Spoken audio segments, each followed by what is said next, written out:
Apakah Syiah dan Sunni tidak bisa disatukan? Apa yang paling prinsip membedakannya?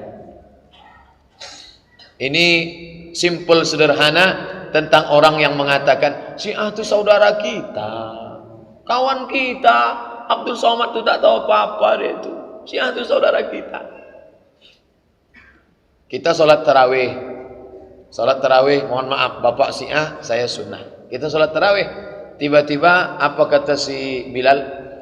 Al-Khalifatul Awal Abu Bakrin Siddiq. Apa kata saya? Radhiyallahu an. Apa kata Syiah? Laknatullah alaih. Kalau ada orang berkawan setelah itu, kau laknat tadi Abu Bakar ya? Enggak apa-apa, kita berkawan. Kata Syekh Yusuf Qardawi, aku lama, Syekh Yusuf Qardawi lama ikut namanya takrib, dialog Sunni Syiah. At-takrib bainal mazahib, dialog Sunni Syiah. Kantornya di Kairo. Syekh Qardawi lama ikut, mengeluarkan diri dari takrib. Aku tak bisa bersama mereka. Aku mengatakan Abu Bakar radhiyallahu an, Umar radhiyallahu an, Utsman radhiyallahu an. Mereka mengatakan Abu Bakar laknatullah alaih. Macam mana bisa berkawan? Syekh Ali Jum'ah, videonya ada di YouTube. Saya posting beberapa bulan yang lalu, buka wall saya terus tengok ke atas. Apa kata Syekh Ali Jum'ah waktu dia sedang mengajar di Al-Azhar? Syekh, apa perbedaan kita dengan Syiah? Kata Syekh Ali Jum'ah, setelah ku hitung-hitung ada 5. Pertama, kita mengatakan Al-Quran sempurna. Kata mereka Quran palsu. Kedua, kita mengatakan sahabat Nabi radhiyallahu an. Mereka mengatakan sahabat Nabi laknatullah alaih. 3, kita mengatakan rukun iman itu 6. Mereka mengatakan rukun iman ada imam kepada imam 12. Siapa yang tak beriman kepada imam 12 kafir. Keempat, kita mengatakan Allah itu ilmunya sempurna. Mereka mengatakan Allah tak tahu apa yang akan terjadi. Namanya fada, namanya bada. Bada ya bedu, bada bukan bada. Itu cap bada. Badaun artinya Allah tak tahu apa yang akan terjadi di masa akan datang. Namanya bada. Yang kelima, mereka ini taqiyah. Taqiyah menutup-nutupi diri. Waktu saudara kita dari FPI, BPI menangkap ini orang Syiah, ditanya, kamu Syiah ya? Enggak, saya ahlu sunnah. Coba sholat, ditunjukkan ya sholat ahlu sunnah.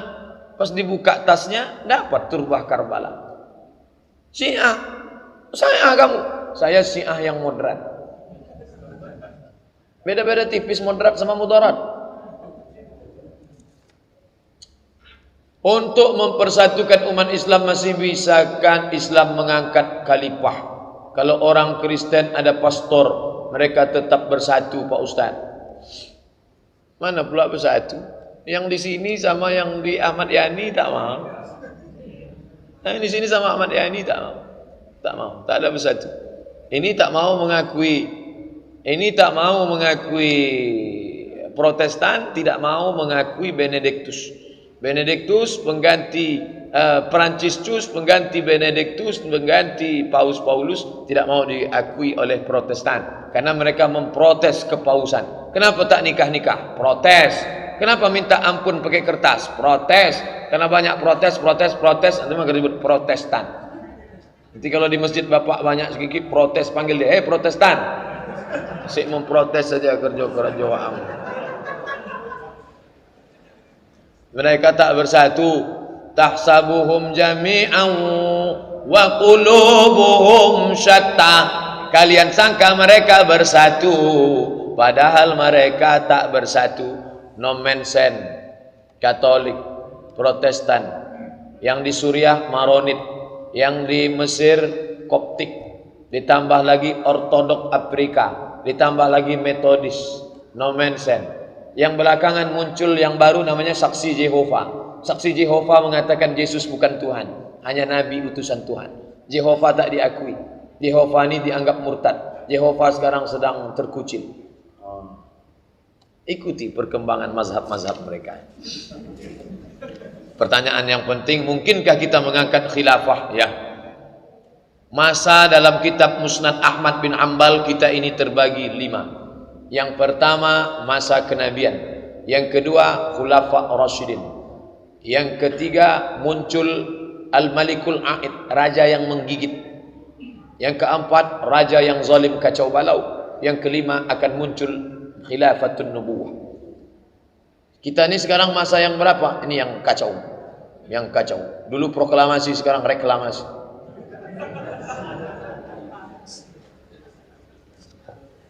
Banyak dari ayat Quran dan hadis yang mengatakan kewajiban berdakwah. Apakah setiap orang wajib berdakwah? Bagaimana jika seorang muslim tidak mempunyai cukup ilmu untuk berdakwah? Ud'u ila sabili rabbik. Ajaklah orang ke jalan Tuhan. Dalam Islam tidak ada namanya holy man, tidak ada biku, tak ada biksu, tak ada pastor. Mengajak ke jalan Allah kewajiban setiap orang. Suami ngajak istri, istri ngajak suami, istri ngajak anak, kawan ngajak kawan, tetangga ngajak tetangga. Friend, ayo kita sholat yuk.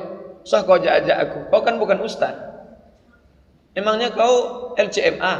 Ini kan tugas ustaz. Sekolah di Mesir, saya dari ITB, insinyur kan? Iya, urus saja mesin-mesinmu itu. Masalah ngajak itu kewajiban bersama, tapi masalah mengeluarkan fatwa itu alim ulama. Jadi kalau ada tetangga kawan ngajak sholat berjamaah, ngetuk pintu, Assalamualaikum Pak Haji, Waalaikumsalam, kita sudah lama mencari nafkah nih Pak Haji, sisakanlah waktu untuk di jalan Allah, ayolah ke masjid. Tutup pintu. Oh, cakap kasar lagi. Ajak aja anak istrimu. Kau bukan ustaz. Siapa kamu? Baru ke India, Pakistan, Bangladesh sudah berani ngajak-ngajak saya. Ini orang meluangkan rezekinya. Mereka datang itu dengan titik puluh keringatnya, meluangkan waktunya, meluangkan kesempatan dengan anak istri berkumpul, diluangkannya itu untuk mengajak orang ke jalan Allah. Mereka sedang berdakwah. Mereka inilah yang dai. Maka kalau disebut dai kita Ustadz Abdul Somad, enggak. Abdul Somad tidak pernah mengajak orang ke jalan Allah. Abdul Somad menceramahi orang yang sudah di dalam masjid. Masyarakat ini 10, yang ke masjid itu 5, yang rajin sholat subuh itu 2, yang 2 inilah yang diceramahi Somad. Inti, ini Densus 99 semuanya. Pasukan khususnya itu. Yang berdakwah itu mana? Yang masuk ke kampung-kampung. Yang masuk, insya Allah nanti kita akan ajak adik-adik kita yang berdakwah di pedalaman suku Sakai, Talang Mamak, Talang Perigi, suku Akit, suku Laut.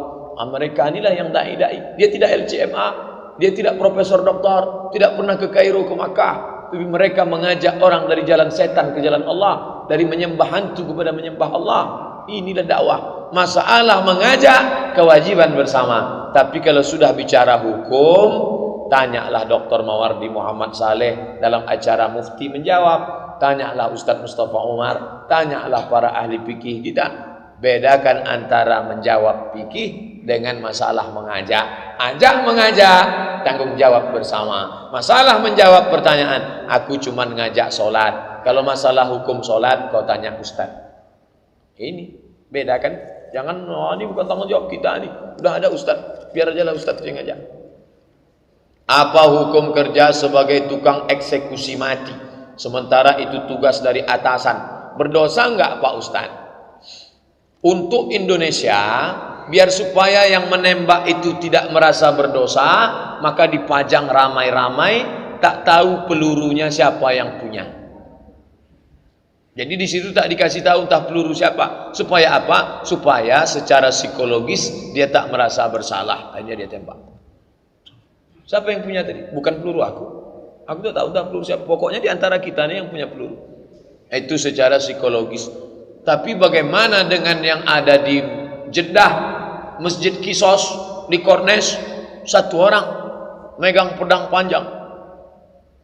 Langsung kepala, duduknya macam duduk tasyahud awal, tangan diikat ke belakang, tengkuk menunduk, macam batu di belakang, putus, menyembur darah, disemprot bersih. Saya menengok 3 kali, menengok. Selesai saya menengok tu, balik 2 hari tak makan. Hilang selera makan. Pulang dari tempat pemotongan naik taksi, kekar, jamu panjang. Minen entah, dari mana kamu? Ana syuftu al-qisas hadha. Saya baru nengok orang qisas. Wallahi ana ma syuftu. Demi Allah saya seumur hidup tak pernah nengok. Kalau dia kekar tegak. Kenapa tak nengok? Tak berani saya. Berani kali kamu. Bagaimana hukum dia itu? Dia sedang menegakkan hukum Allah. Kalau dia tak ada siapa itu? Maka dia tak boleh merasa berdosa. Dia tak boleh merasa menghabisi nyawa orang lain. Psikologis dia harus dikuatkan. Maka dia itu harus diceramahi 4 mata. Kamu sedang melaksanakan hukum Allah. Kalau tidak, kalau tidak dia nanti terasa bersalah. Aku sudah membunuh, aku sudah membunuh, aku sudah membunuh. Kita kadang motong ayam aja kita tak merasa berdosa. Maka oleh sebab itu jangan merasa berdosa, karena dia sudah melaksanakan kewajiban. Menembak pembunuh, orang bunuh dihukum mati, kewajiban dia.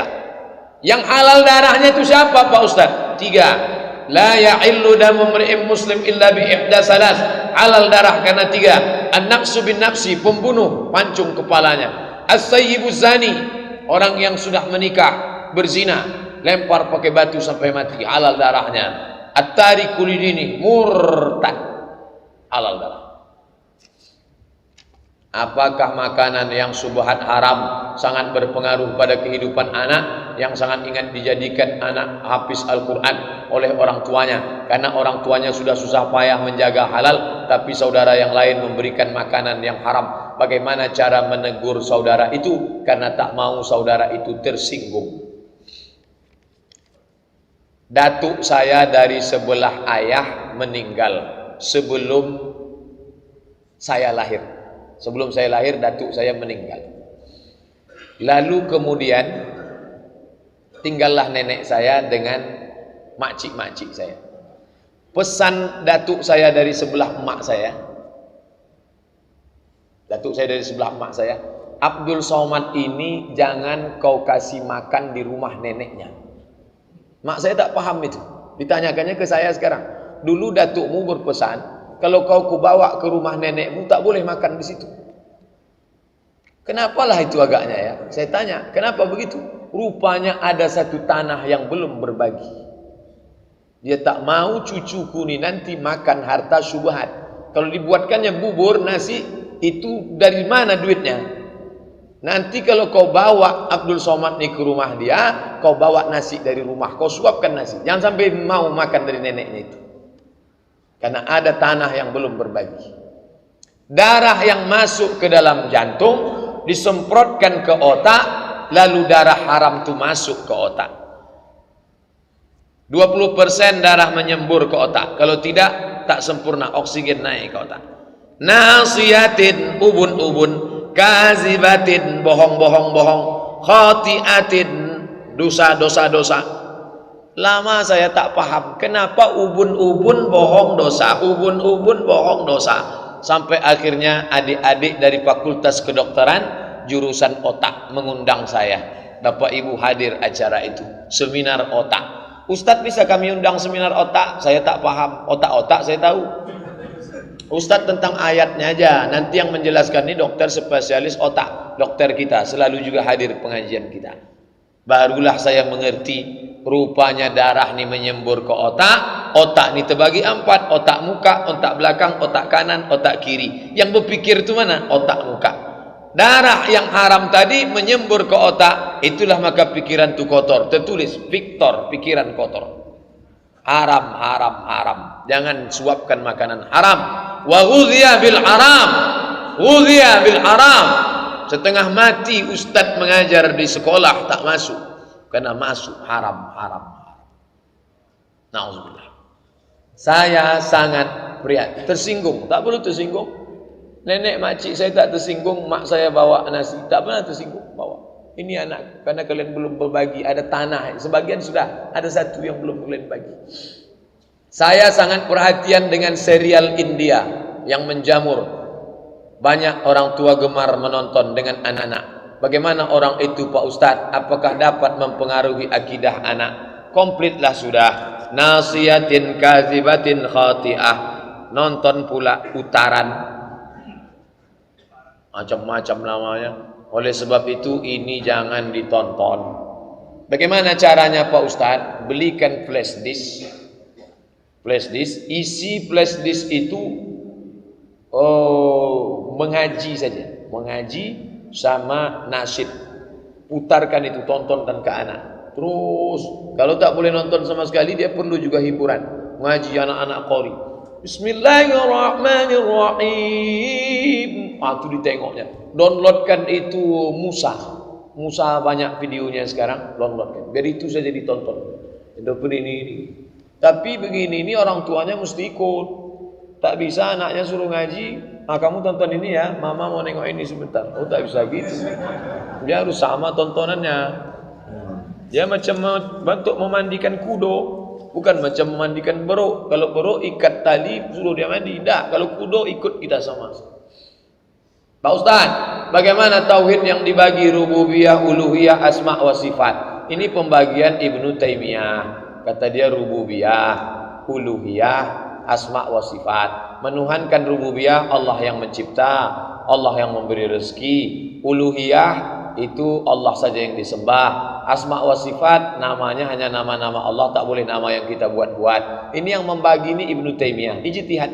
Ijtihad dia ini ditolak oleh Asy'ari. Ini konflik anak Asy'ariyah dengan Ibnu Taimiyah.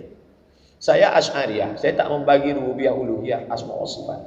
Bagaimana orang yang meyakini Allah duduk di atas aras? Kafir. Allah di mana? Allah duduk di atas aras macam Abdul Somad duduk di atas.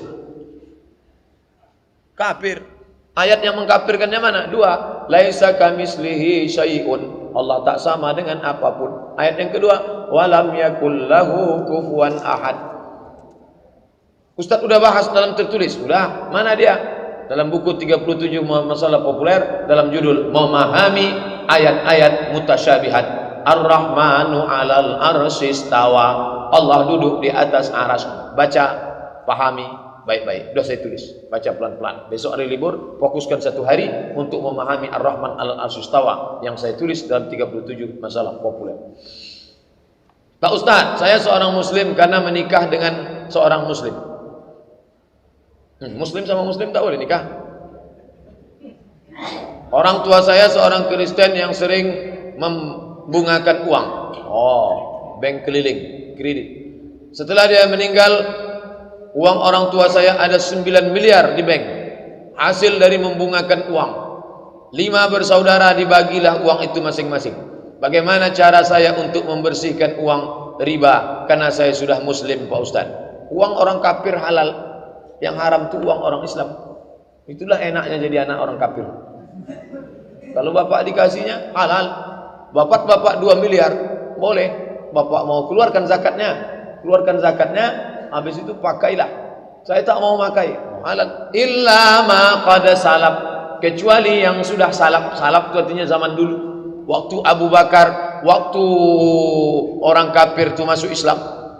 Apakah ketika orang kafir itu masuk Islam dikatakan Nabi, hai orang kafir, semua harta yang riba dulu bakar? Tidak. Semua harta orang kafir pencariannya waktu Islam, setelah dia masuk Islam tidak disuruh Nabi bakar.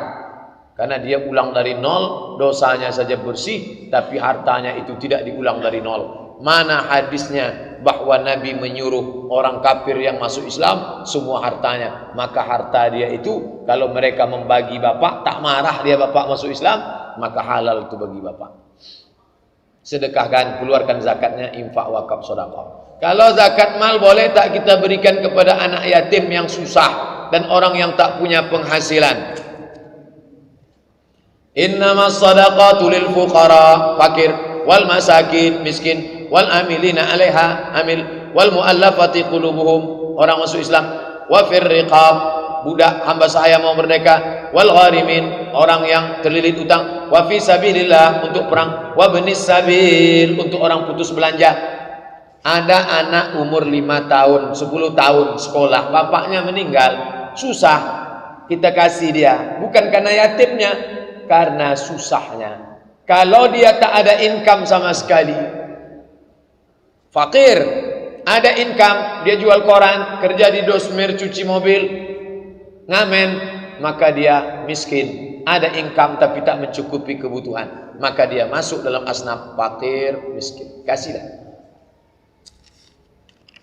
Bagaimana hukumnya merayakan ulang tahun pakai lilin seperti orang-orang barat? Man tasabbaha biqaumin, siapa yang ikut-ikut tradisi suatu kaum, fahuwa minhum, maka dia bagian dari tradisi kaum tersebut. Ustadz pandai ceramah, memangnya Ustadz tak pernah tiup lilin? Pernah. Saya pernah tiup lilin waktu mati lampu. Saya hidupkan lilin, habis itu saya tiup. Tapi saya tak meminta. Yang haram itu dimintakanlah doa untuk setahun akan datang. Tiup nak, kata maknya, tiupnya. Kau minta apa? Laptop. Bulan depan maknya ulang tahun. Tiup ma, kata suaminya. Mama minta apa? Tas kulit. Bulan depan suaminya pula ulang tahun. Tiup pa. Papa minta apa? Bini. Baru tahu. Man tasabbaha biqaumin, siapa yang ikut-ikut tradisi suatu kaum, fahuwa minhum, maka dia bagian dari kaum itu. Bagaimana di akhirat nanti? Wa usyira yaumal qiyamati ma'ahum, nanti di akhirat dia akan dibangkitkan bersama kaum tersebut. Yang menyembah api itu siapa? Majusi, Cina, Konghucu, menyembah api. Maka nanti di akhirat jangan heran dia dibangkitkan bersama Jet Li, Jackie Chan, Chow Yun Fat dan macam-macam. Jangan ajak anak-anak kita, anak ustadz, anak saya, anak adik saya tak boleh. Anak orang lain yang saya bisa ceramahi saya kasih tahu. Anak saya, anak adik saya, anak keponakan saya tak boleh tiup-tiup lilin. Saya tanggung jawab di hadapan Allah SWT. Maka keponakan saya udah sekian tahun tak boleh. Jangan, tak boleh tiup-tiup lilin. Di beberapa tempat ada yang menganggap bahwa ada hari-hari, bulan-bulan yang tak baik, bahkan dilarang melakukan acara pernikahan. Misalnya bulan Zulqa'dah, semua bulan baik, semua hari baik, nikahlah. Bulan Zulhijjah, nikahlah. Bulan Zulqa'dah, nikahlah. Bulan Syawal, nikahlah. Nikahkan anak, nikah. Ini semua kebaikan diberikan Allah Subhanahu wa taala. Apa hukum pendapat itu Pak Ustaz? Kalau sampai diyakininya rusak tauhidnya.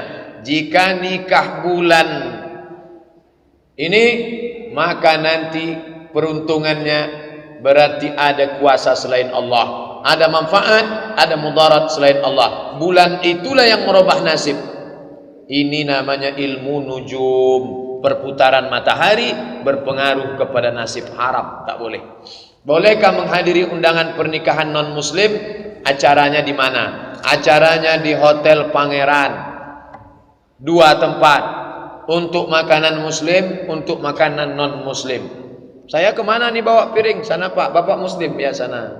Datang Bapak tuh jamaah An-Nur, singgah dia sini. Ini untuk non muslim Pak, saya mau ngetes kuahnya aja sedikit. Tak boleh.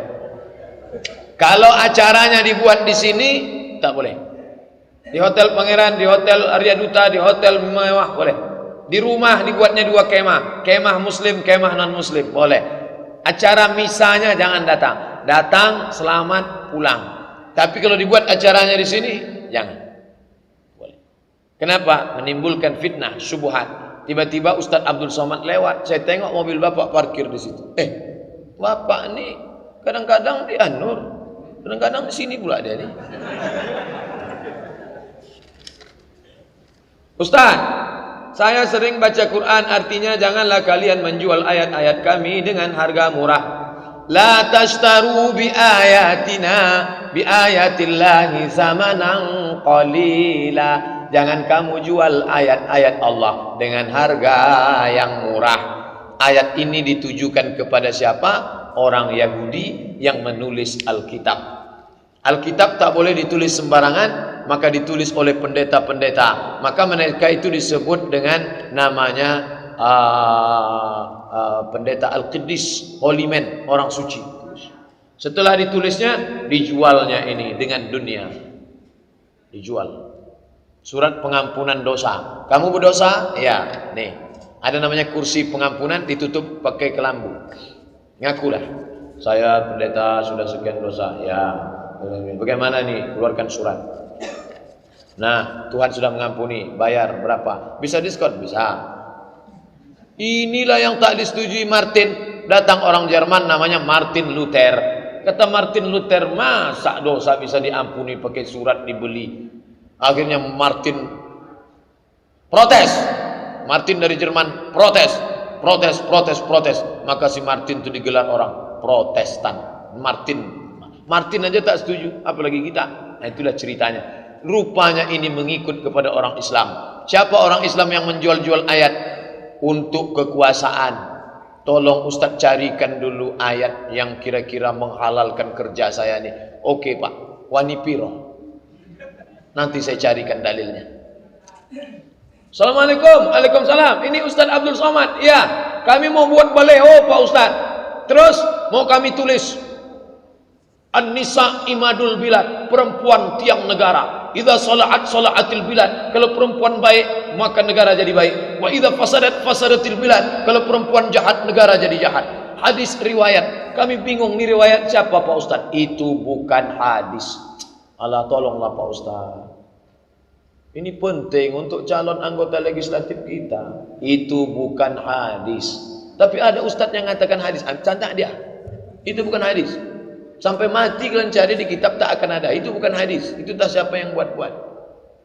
Kalau saya mau jahat, itu ada tuh dalam kitab sunat. Kalian bayar aja sama saya agak 10 juta. Nanti saya carikan insyaAllah. Itulah yang menjual-jual ayat Allah Subhanahu wa ta'ala. Jangan kau jual dengan harga yang murah. Seberapapun harga di dunia ini murah. Kenapa? Karena di akhirat akan ada balasan khairum minad dunya wa ma fiha, lebih baik daripada dunia dan isinya. Apakah dibolehkan kita bermain trading saham? Apapun nama transaksinya, sampai akhir zaman nanti terus mengalami perkembangan pesat. Maka kalau selamat dari 3 halal, tidak ada ghish, tipu, tidak ada zulm, aniaya, tidak ada gharar, gambling, ketidakpastian, halal. Kalau ada ghish, ada zulm, ada gharar, haram. Pikirkan sendiri, renungkan sendiri, ada tak yang 3 itu? Kalau ada, haram. Mustikah 3-3-nya? Tidak, ada saja 1. Gharar, gambling, ketidakpastian, ghish, tipu, zulm, aniaya, haram. Anak saya sudah meninggal dunia, innalillah. Ayah saya sudah meninggal dunia, innalillah wa inna ilaihi. Ibu saya masih sehat, alhamdulillah. Punya tanah, dapat dari warisan orang tuanya. Ibu saya masih sehat, punya tanah, dapat dari warisan orang tuanya. Tanah tersebut kemudian dibangun ayah saya rumah. Paham? Tanah punya ibu, rumah punya ayah. Apakah tanah dan bangunan tersebut menjadi warisan buat kami sebagai anak-anaknya? Tanah itu tetap punya almarhumah ibu. Karena orang menikah hartanya tidak otomatis berpindah. Jangan katakan ketika kita nikah sama istri kita, lalu kita katakan, Adinda, sejak hari ini kau adalah istriku dan aku adalah atasanmu, maka semua hartamu yang kau dapat dari bapakmu, datukmu, moyangmu itu semua sudah punya aku. Ajarkan anak-anak perempuan kita, kalau kau nikah nak, hartamu tidak jadi harta suamimu, harta masing-masing. Oleh sebab itu tanah itu punya ibu yang masih hidup. Rumahnya, nah itu terserahlah bagaimana. Mana bisa kami jual rumah tak? Musyawarah, jangan berkelahi. Wa amruhum syura bainahum. Duduk bersama, duduk. Saya diundang. Ustadz datang ke rumah kami, insya Allah datang.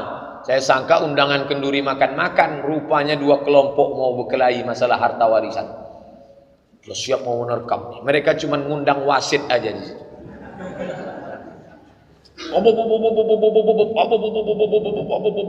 Saya pun udah kacau nih. Saya bilang calling down. Oke. Saya diundang ke sini sebagai orang yang dianggap paham agama, maka izinkan saya bicara. Almarhum meninggalkan ini begini-begini, yang ini dapat jatah begini-begini. Kalau kalian dengar cakap saya ini, pakailah. Kalau kalian tak dengar cakap saya ini, pergilah kalian ke pengadilan. Itu yang dapat saya sampaikan. Terima kasih atas segala perhatian. Assalamualaikum warahmatullahi wabarakatuh. Saya pun pulang. Seminggu sesudah itu datang telepon dari kelompok yang ini. Alhamdulillah Pak Ustaz, sudah lembut hati kami. Datang pula kelompok ini. Sudah lembut hati. Alhamdulillah. Kalau tak mau, pergi ke pengadilan. Selesaikan. Menang jadi arang, mati kalah jadi abu. Nah, ini agama ini menyelesaikan musyawarah. Jangan selesaikan dengan kepala panas. Ustaz, bagaimana hukum masjid yang terdapat kuburan di bagian depan mihrabnya? Seperti Masjid Ar-Rahman. Apakah sah solat di sana Pak Ustaz? Sah. Ada Ustaz mengatakan tak sah. Kalau tak sah, maka tak ada yang sah solat Bapak Ibu di Masjid Nabawi.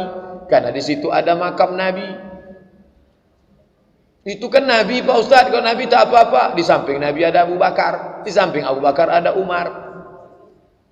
Tapi kata Ustaz kami tak sah. Dicampur aduknya. Jangan campur adukkan antara tiga. Yang pertama, solat di masjid yang di sekelilingnya ada kubur. Dua, solat menghadap kubur. Tiga, menjadikan kubur sebagai masjid. Wah. Yang dimaksud Nabi itu mana? Jangan campur aduk antara tiga. Yang dimaksud Nabi, la'anallahu al-yahud wan nasara. Allah melaknat orang Yahudi dan Nasrani. Kenapa Allah melaknat? Ittakhadhu qubur anbiya'ihim masajid. Karena mereka merubah makam-makam orang soleh dijadikan sebagai masjid. Ini makam.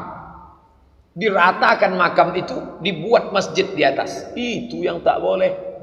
Untuk ngalap barokah. Sampean Arab nanti, Arab ngalap barokah. Maka kubur, ini kubur Abdul Somad, diratakan dengan ekskavator, dibangun masjid di atas. Masjid As-Somad. Siapa yang sholat di atas, itu yang dilaknat Allah itu. Adapun sholat yang ada masjid di sampingnya kubur, ada kubur, maka tidak menjadi masalah. Sudah saya bahas dalam 37 masalah populer tentang masalah sholat di masjid yang ada kubur. Saya punya utang 150 juta. Saya mau jual saja rumah kontrakan, dapatlah agak 500. Saya punya kemauan untuk mengumrohkan adik dan abang saya yang hidupnya hanya pas-pasan. Kalau rumah itu laku, tangan kanan tak boleh tahu kalau kita memberi tangan kiri. Bagaimana halnya kalau saya diam-diam saja, tak perlu tahu istri dan anak-anak? Jamaah udah tahu?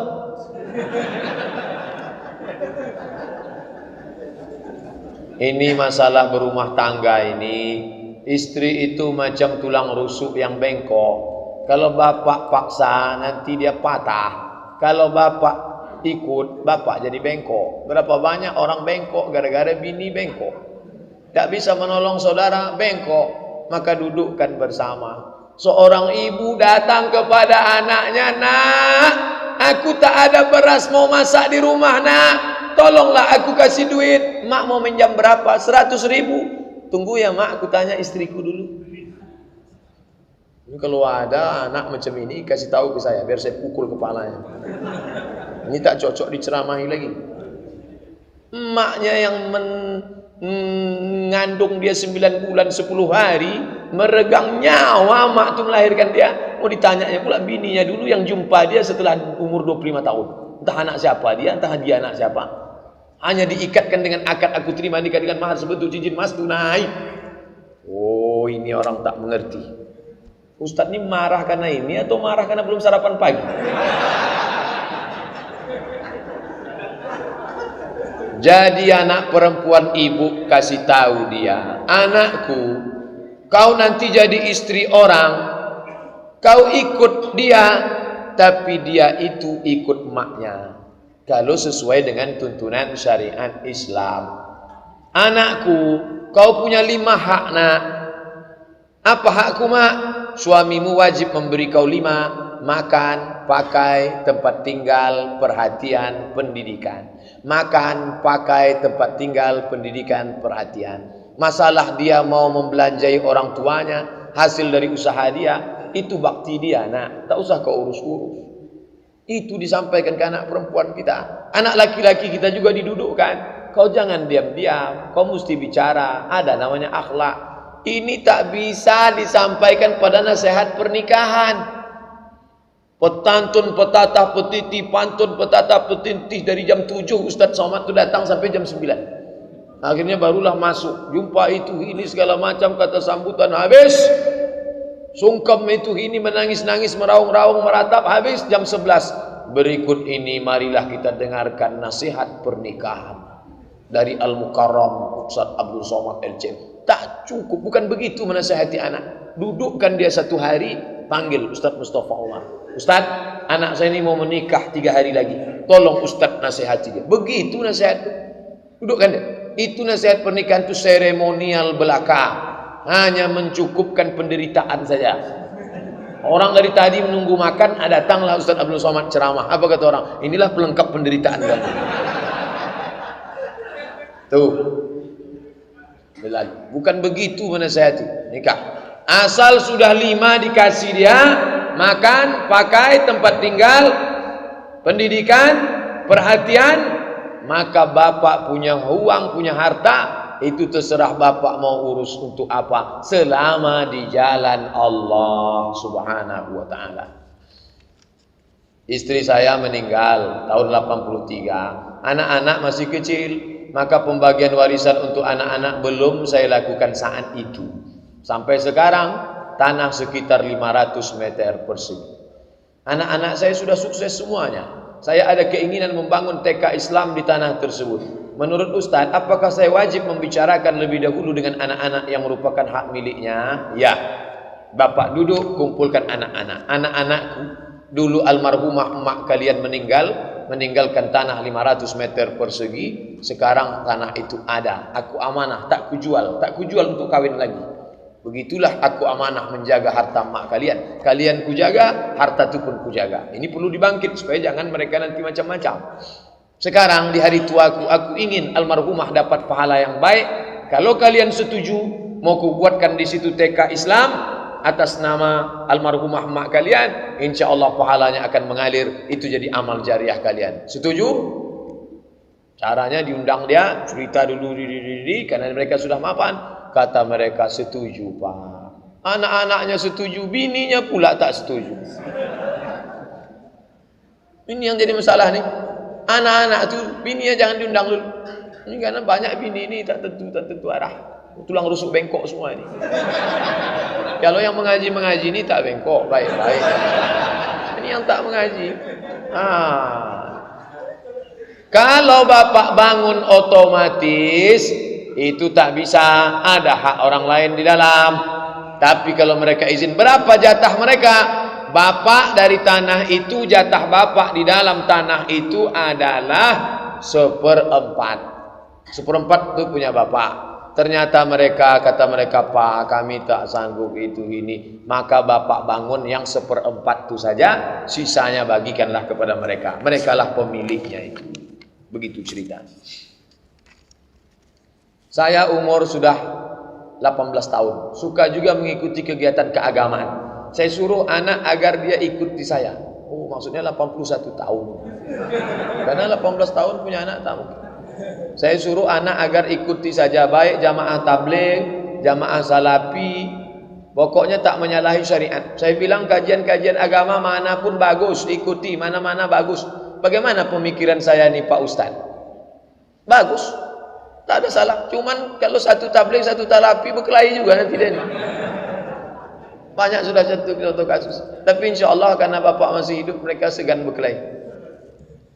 Apapun nama kelompoknya, ini wasilah, jalan. Intinya bagaimana menjalankan agama Islam. Mungkin dia kenal Islam lewat pintu Hizbut Tahrir. Karena orang Hizbut Tahrir yang gencar, buat website, turun ke jalan, lalu dia tertarik. Dia kenal Islam lewat PKS. Dia kenal Islam lewat jamaah tabligh. Dulu waktu dia sedang mabuk-mabuk, Ustaz Somad tak pernah menceramahi dia. Tiba-tiba datang jamaah tabligh pakai sorban. Dia sedang mabuk berat ini. Hidungnya bau narkoba. Datang jamaah tabligh disumbat minyak wangi ke hidung. Pukulnya tatunya. Mau kemana kamu? Mau masuk neraka ya? Tobat dia. Itu pintu masuknya saja. Pintu masuknya. Setelah itu dia pun tobat nasuha. Baik. Jangan bersikut-sikut di jalan. Kamu tadi ke Masjid Agung An-Nur naik apa? Naik motor, sampai. Naik mobil, sampai. Naik sepeda, sampai.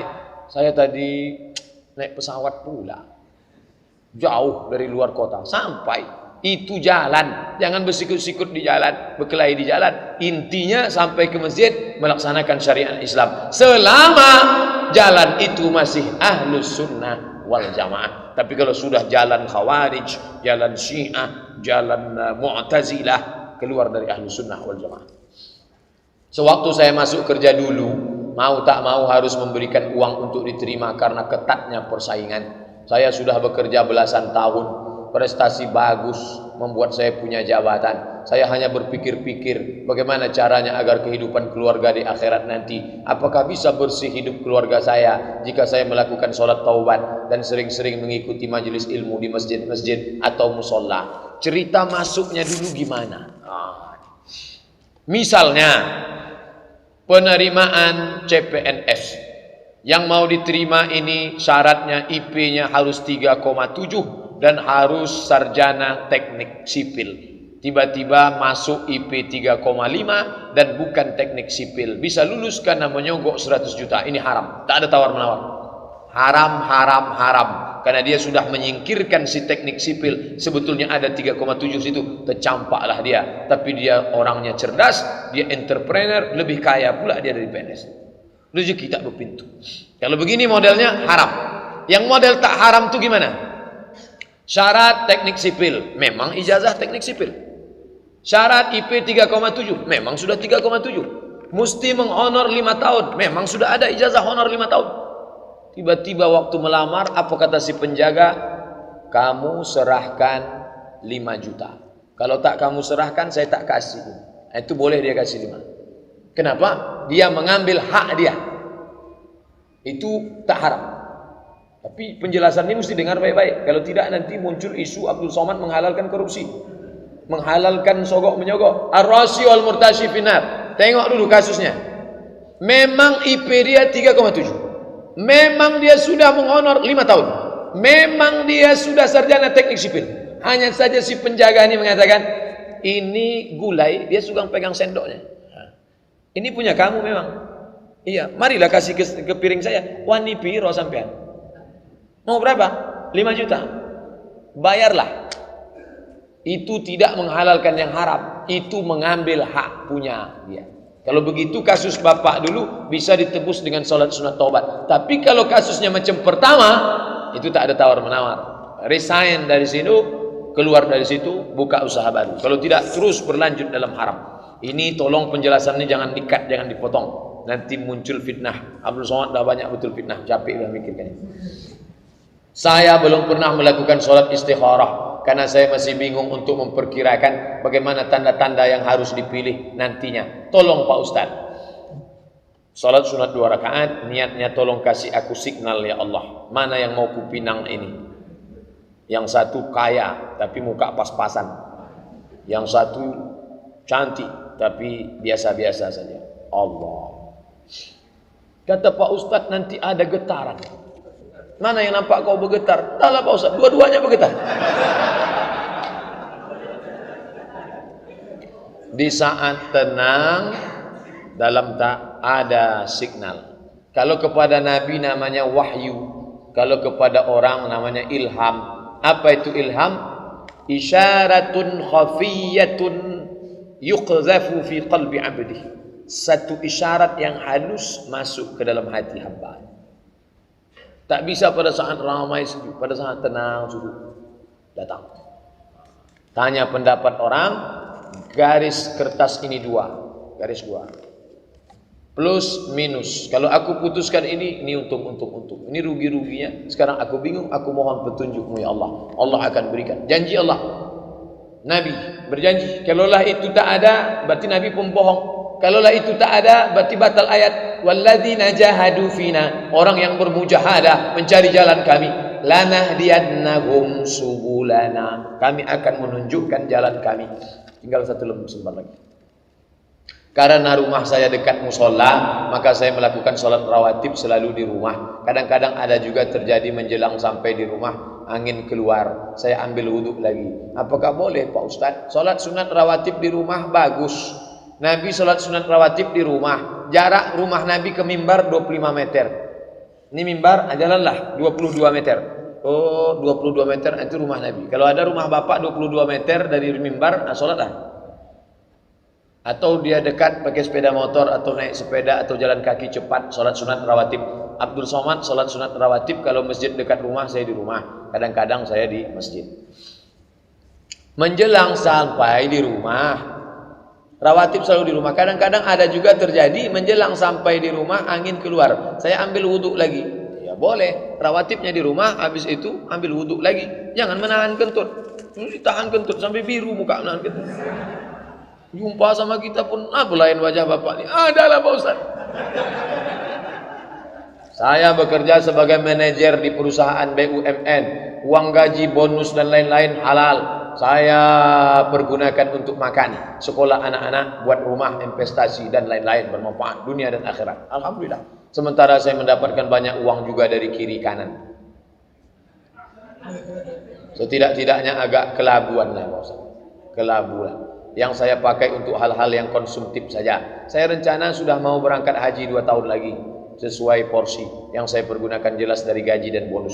Saya tanya, bagaimana hukum syariat agama dengan posisi saya di atas tadi? Apakah dibenarkan Pak Ustaz? Tetaplah bekerja di situ, ambillah yang halal-halal saja. Adapun yang abu-abu tadi, kalau bisa tak diambil, tak usah ambil. Tapi kalau atasan maksa, ambillah. Kalau tak kamu ambil, ini akan dikembalikan kemana? Ke negara, tak jelas itu, ini segala macam. Ambil saja. Tapi jangan bawa pulang ke rumah. Letakkan ke panti jompo, panti yatim, anak susah, fakir miskin, janda-janda tua. Janda muda jangan. Yang tua-tua. Silakan. Nah ini niatnya bukan niat sedekah. Ingat, niatnya bukan niat sedekah. Tak bisa bersedekah dengan uang haram, uang subhat. Niatnya mengembalikan uang umat kepada umat. Umat ini yang punya, ini umat ini, Pemprov ini yang punya, dikembalikan kepada umat. Hadhihi ummatum ummatakum, idhi ummatukum ummatan wahidah. Inilah ujian yang berat. Ujian menahan makan puasa banyak tahan. Ujian mendengar pengajian banyak. Tapi ujian duit kanan kiri abu-abu tadi berat luar biasa. 100.000 Pak Ustaz, haram. 10 juta haram. Serahkan ke lembaga yang dinikmati orang banyak. Terima kasih perhatian Bapak Ibu, mohon maaf atas segala kesilapan. Subhanakallahumma wa bihamdika asyhadu an la ilaha illa anta astaghfiruka wa atubu ilaik. Wa sallallahu ala sayyidina Muhammad wa ala alihi wa sahbihi wasallam walhamdulillahi rabbil alamin. Assalamualaikum warahmatullahi wabarakatuh.